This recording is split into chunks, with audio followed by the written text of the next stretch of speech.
Bueno, hay muchos comentarios para Francisco Torrialba. Vamos a leer algunos comentarios, ¿no? Ajá. Montserrat Martínez, una participación del 17% en una votación no representa la mayoría del país. Si el 60% del 17 votó por Maduro, representa el 10,2% de la población. Es una clara minoría. Ángel Briceño, un ideal no puede estar por encima del ser humano. ¿Por qué no reconocen que Maduro fracasó? Recuerden que un buen líder se da cuenta del problema antes de que se convierta en una emergencia. Incons Alfa, dice por aquí Vladimir, el señor Torrialba parece que no conoce el concepto de dictadura y que explica además si usar armas contra un pueblo civil no es fratricidio. ¿Cómo responde la acción de la DICIP o del SEBIN, quiere decir, sobre allanamiento ilegal en una fundación de Valencia? Aquí dice, Jorge Rodríguez anunció que va a llevar ayuda y cajas CLAP y médicos a Cúcuta. El gobierno de Colombia los va a dejar pasar. Asimismo, el gobierno de Venezuela dejaría pasar la ayuda humanitaria. Comentarios que se hacen. Bueno, de todos los comentarios que leo, yo rescato el derecho que tienen a expresarse libremente. Y por nuestra parte quiero insistir en el tema de que para nosotros lo importante es que haya espacio para entendernos, espacios para respetarnos, espacios para dialogar y espacios para ponernos de acuerdo en los intereses principales que tiene el país. La forma de medir la gestión del presidente Maduro no es en medio de una guerra. Y de nuevo, a ningún presidente en ninguna otra parte del mundo se le plantean tantas dificultades desde una potencia tan poderosa como los Estados Unidos de Norteamérica. A ningún presidente de ninguna otra parte del mundo se le amenaza con intervenir militarmente para sacarlo del poder que le dimos más de 6 millones de venezolanos y venezolanas, que no se lo dimos a otros. Por eso yo digo con claridad, nosotros no aceptamos de ninguna manera un dictador. Y en un supuesto, quiero decirte, nosotros desde la perspectiva de los trabajadores y las trabajadoras, si aquí llegara una tropa militar e impusiera un presidente dictador, como es Guaidó, que nadie lo ha elegido, y le tocara gobernar, no sé qué gobernaría. Porque nosotros, del lado de los trabajadores y las trabajadoras, iríamos de inmediato a una huelga general verdadera que paralizaría definitivamente el país y que no ha ocurrido simplemente porque desde la perspectiva de la clase obrera venezolana tenemos absoluta claridad política de que nuestros intereses, nuestros derechos, nuestras conquistas, nuestras garantías las representa, las encarna claramente el presidente Maduro, que es un obrero más, que es uno de los nuestros. Entiendo que hace tiempo se habló de unas milicias obreras. ¿Existen ¿Esas milicias obreras existen? Sí, como no existen. ¿Están entrenadas, están entrenando? Bueno, están en proceso de formación permanente, pero nosotros tenemos milicias obreras. ¿Y están obreras en capacidad de hacer frente? O sea, ¿tú sientes que esto que hemos visto en estos días, Francisco, de videos de gente entrenando, milicias, etcétera, están en capacidad de enfrentar militarmente una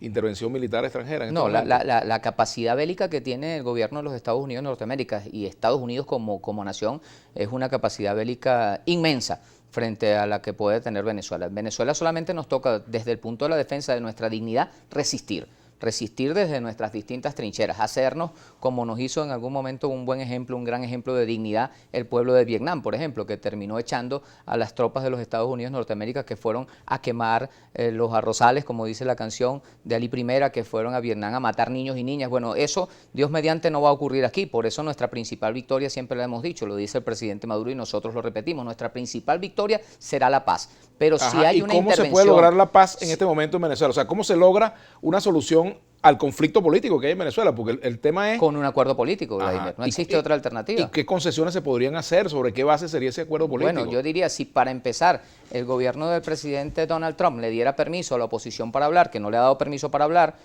bueno, ya sería un primer gran avance, porque habría que saber exactamente con claridad cuáles son las aspiraciones que en este caso tiene la derecha. Que se repita la elección presidencial cuando ellos no participaron porque no quisieron.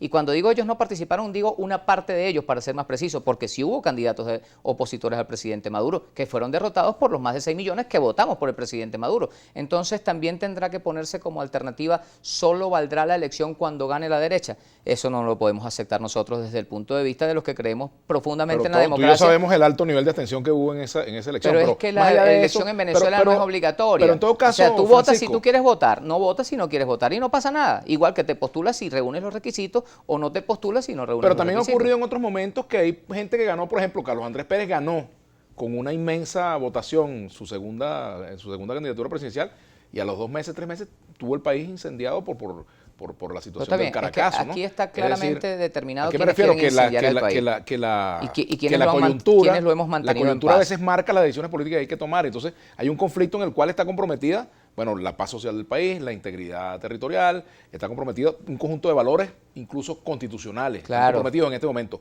¿cómo se resuelve eso? Bueno, lo fundamental es saber precisamente quiénes comprometen esos valores, quiénes están pidiendo intervención extranjera, quiénes están incluso cediendo, regalando o permitiendo descaradamente el robo de nuestras propiedades, el robo de nuestras riquezas, quienes de alguna manera piensan hacerse con el poder, la Santísima Trinidad, del gobierno, del Ejecutivo Nacional, del Legislativo, Asamblea Nacional en desacato y del poder electoral. Quienes están en todo caso ya no hablando de elecciones ni de democracia, sino asumiéndose dictadores. ¿Quiénes Francisco, están en eso? Y por ejemplo, la situación económica del país que hemos vivido, el empobrecimiento paulatino de la población, la caída del bolívar, la parálisis de las empresas de Guayana, la corrupción que se ha denunciado en el manejo de los dineros públicos, bueno, la situación de inseguridad, etcétera, un conjunto de problemas que hay en Venezuela, todo eso es responsabilidad de Estados Unidos.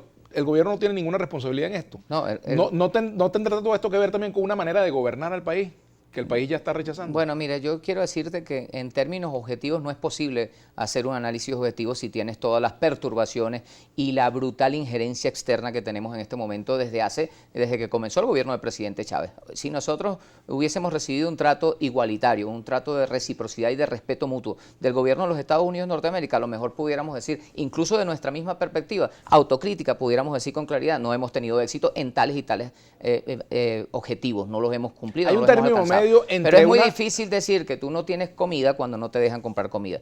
Es muy fácil decir que tú no tienes medicina cuando no te dejan comprar medicina. Es muy fácil decir que no estás logrando tus objetivos en metas de reactivación económica cuando simplemente tienes una brutal agresión desde el extranjero que te propicia, entre otras cosas, una hiperinflación que se carcome, por ejemplo, los aumentos que ha venido dando el presidente Maduro para que los trabajadores mantengamos y podamos elevar, al menos en alguna medida, el poder adquisitivo del salario. Es muy difícil hablar en una situación como esta. Lo que debería haber es una gran tregua. Por ejemplo, si la derecha quiere analizar un acuerdo político que plantea alternativas, tienen que estar dentro de la Constitución primero y luego tiene que decirle, bueno, para que el juego sea limpio, dejen que el presidente Maduro gobierne sin las ataduras que le impone el bloqueo genocida del gobierno de los Estados Unidos. Fíjate lo que dice MJBG. Pregúntele a ese señor cómo explica el bloqueo si la Cava importó autobuses de Estados Unidos y cómo importan armamento desde Rusia y China. Me dice por aquí Jesús de Oro Jaime, Vladimir, tú también tienes que tener claro que más de 9 millones de venezolanos salimos a votar. Está dando a entender que nuestro voto no vale, que lo que votamos nos elimina el que quiera. Piaste tarde. Bueno, y hay otros comentarios con respecto a la situación económica. Alfa dice, este es un gobierno camorrero, no tiene criterio propio. Si la oposición hace una marcha, ustedes hacen una contramarcha. Donde hay un gobernador opositor, le ponen uno paralelo y que un protector. Eso es democracia. Bueno, democracia es que se nos permita a nosotros seguir escogiendo a nuestros presidentes en Venezuela. Los hombres y mujeres que van a gobernar, que gobiernan ahora, lo escogimos el 20 de mayo. Que gobiernan en el futuro, que lo escojamos nosotros. Que no nos los imponga el gobierno de los Estados Unidos de Norteamérica. No aceptamos ni dictaduras ni marionetas. En nuestro país tiene que haber democracia y respeto a la Constitución. Sencillo. Fíjate lo siguiente, si yo fuera presidente no me gustaría que me pusieran un presidente paralelo.